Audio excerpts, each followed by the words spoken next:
गरुड़ पुराण अनुसार मृत्यु पर प्रथम 24 घंटा मध्य आत्मा निज शरीर एवं परिवार प्रति आसक्त रही है।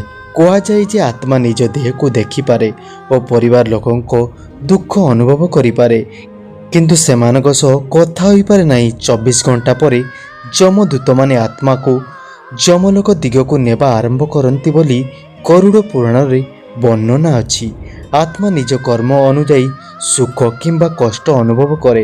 यही समय परिवार द्वारा करायित पिंडदान, तर्पण एवं श्राद्ध कार्य आत्मार यात्रा को सहायता करे बोली विश्वास करा जाए। गरुड़ पुराण अनुसार मृत्यु पर आत्मार यात्रा। गरुड़ पुराण हिंदू धर्मर 8 गोटी महापुराण मध्यरु गोटिए। एथिरे भगवान विष्णु और तांको वाहन गरुड़ मध्य संगलाप रही। गरुड़ एक दिने भगवान विष्णु को पचारिले, हे प्रभु, मनुष्यर मृत्यु पर आत्मार कौन हुए, से केउठा को जाए, ताको केमिति फल मिले। भगवान विष्णु तार उत्तर में आत्मार अद्भुत यात्रा विषय रे कहिथिले। जेतेबेले जणे मनुष्यर आयु समाप्त हुए सेतेबेले तार शरीर धीरे धीरे दुर्बल होगा लगे, श्वास धीर हो जाए, आखिर दृष्टि कमी जाए एवं शरीर शक्ति नष्ट होगा लगे। गरुड़ पुराण कहे जे शेष मुहूर्त मनुष्यर समस्त जीवनर कर्म तांको सम्मुखरे चित्र परि देखा जाए। सेमान धर्म, दान, जप, तप ओ भक्ति करिथांती, सेमाने शांति अनुभव करिथांती, सेमाने पाप करिथांती, सेमाने भय ओ अशांत अनुभव करिथांती। मृत्यु समय आत्मा शरीर छाड़ी चली जाए। गरुड़ पुराण रे वर्णना अछि जे आत्मा वायु सदृश सूक्ष्म रूप में बाहरी जाए। से निज मृत्यु देह को देखि पारे। से आश्चर्य हो जाए, यह मोर शरीर किंतु मु या भितरे नहीं। से निज परिवार कांदिबा शुणी पारे, किंतु कहा सह कथा होई पारे नहीं। प्रथम 24 घंटा प्रथम दिन आत्मा निज घर चारिपाखरे घूरी बुले। से देखे ता परिवार कांदुछंती, संपर्क माने आसुछंती, तांको शवदाहर प्रस्तुति हेउची। से भावे जे से एबे भी बंचीची, किंतु धीरे धीरे से बुझिबाकु लागे जे तांको शरीर सह संपर्क समाप्त हो जाइतिला। 24 घंटा पर जमदूत माने आसंती। गरुड़ पुराण अनुसार जमदूत माने अत्यंत शक्तिशाली धर्मात्मा व्यक्ति सेमाने शांत और दयालु रूप से देखा दियंती, किंतु पापी मनुष्यों पई सेमाने भयंकर रूप धारण करती। आत्मा भयभीत हो जाए। जमदूत माने आत्मा को जमलोक दिग को नेबा को आरंभ करती। यही यात्रा साधारण नुहे। गरुड़ पुराण रे कहा जायछि जे जमलोक पर्यंत यात्रा रे अनेक कष्टकर पथ रही। जेमाने पुण्य करती सेमानक पई पथ सहज हुए, जेमाने पाप करती सेमानक पई पथ अत्यंत कठिन हुए। गरुड़ पुराण कहे जे मृत व्यक्ति पिंडदान करा जिबा अत्यंत आवश्यक। परिवार द्वारा दिया पिंड आत्मा को शक्ति प्रदान करे। प्रथम 10 दिन रे दिया पिंड द्वारा आत्मार सूक्ष्म शरीर गठन हुए बोली वर्णना करछंती। प्रतिदिन दिया पिंड आत्मा को आग को बढ़िबारे साहाय्य करे। गरुड़ पुराण अनुसार प्रथम पिंड रे मस्तक, द्वितीय रे गला, तृतीय रे छाती, चतुर्थ रे पेट, पंचम रे कमर, एभली धीरे धीरे सूक्ष्म शरीर गठन हुए। यही समय श्राद्ध और धार्मिक कार्य करा जाए।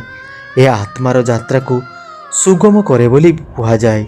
जमलोक यात्रा रे बैतरणी नामक एक भयंकर नदीर वर्णना अछि।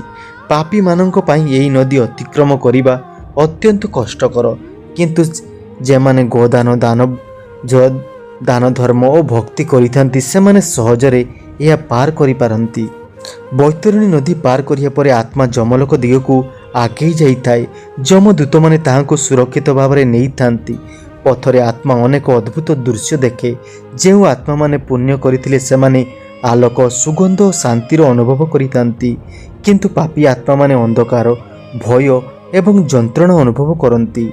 शेष रे आत्मा जमलोक रे पहुंचे। एठारे धर्मराज जमंक सभा रही थाए। यह एक न्यायिक स्थान बोली वर्णना मिले। एठारे कौनसी पक्षपात नहीं। धनी, गरीब, राजा, प्रजा समस्तों पई समान नियम लागू थाए। आत्मा निज जीवनर समस्त कर्म फल भोगिया पई एठारे उपस्थित हुए। जमराजा सभारे चित्रगुप्त उपस्थित थांती। गरुड़ पुराण अनुसार ଚିତ୍ରଗୁପ୍ତ ପ୍ରତ୍ୟେକ ମଣିଷର ଜନ୍ମର ମୃତ୍ୟୁ ପର୍ଯ୍ୟନ୍ତ ସମସ୍ତ କର୍ମର ଲେଖା ରଖନ୍ତି। କୌଣସି କାମ ଲୁଚି ରହେ ନାହିଁ। କରାଇଥିବା ଦାନ, ସତ୍ୟ କଥା, ଅନ୍ୟଙ୍କ ସହାୟତା, ଭକ୍ତି, ପୂଜା ଏବଂ ମିଥ୍ୟା, ଚୋରି, ଅନ୍ୟାୟ, ହିଂସା ସବୁକିଛି ସେଠାରେ ଲେଖାଯାଏ। ଯମରାଜା ଚିତ୍ରଗୁପ୍ତଙ୍କ ହିସାବ ଦେଖି ନ୍ୟାୟ କରନ୍ତି। ଏହି ପୁଣ୍ୟ ଅଧିକ ଥାଏ। ଯଦି ପୁଣ୍ୟ ଅଧିକ ଥାଏ ତେବେ ଆତ୍ମାକୁ ଉଚ୍ଚଲୋକ କିମ୍ବା ସ୍ୱର୍ଗକୁ ପଠାଯାଏ। ଯଦି ପାପ ଅଧିକ ଥାଏ ତେବେ ଆତ୍ମାକୁ ନର୍କରେ ପାପର ଫଳ ଭୋଗିବାକୁ ପଡ଼େ। ଏହି ନ୍ୟାୟ କେବଳ କର୍ମ ଆଧାରରେ ହୁଏ। ଗରୁଡ଼ ପୁରାଣରେ ଅନେକ ନର୍କର ବର୍ଣ୍ଣନା ମିଳେ। ସେଗୁଡ଼ିକ ପାପର ପ୍ରକାର ଅନୁଯାୟୀ ଭିନ୍ନ।